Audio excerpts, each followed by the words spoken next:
Doctor x-ray. നിങ്ങൾ എന്തായാലും ഇപ്പൊ വന്നത് നന്നായി. എന്താ ഡോക്ടർ? ഇല്ലേ ഞാനിപ്പോ വീട്ടിൽ പോയേനെ. പ്രഷറും ഷുഗറും കൊളസ്ട്രോളും ഒക്കെ ഭയങ്കര കൂടുതലാണല്ലോ. ഇറച്ചി മീനും കഴിക്കൽ കുറയ്ക്കേണ്ട വരും.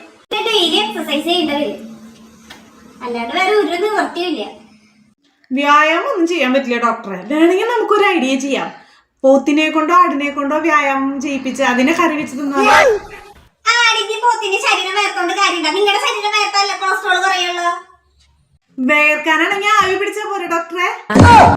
ഈശ്വര, ഇത്രയും മന്ദബുദ്ധികളായ പേഷ്യൻസിനാണല്ലോ എനിക്ക് കിട്ടണത്. ഞങ്ങൾക്കല്ല ഡോക്ടർക്കാ. എക്സ്റേ നോക്കി പ്രഷറും ഷുഗറും കണ്ടുപിടിക്കുന്ന ഒരു ഡോക്ടർ. തനിക്ക് ഞാനുണ്ടോടോ? കഴുത്തിലൊരു സ്റ്റെതസ്കോപ്പ്. खत्म बाय बाय टाटा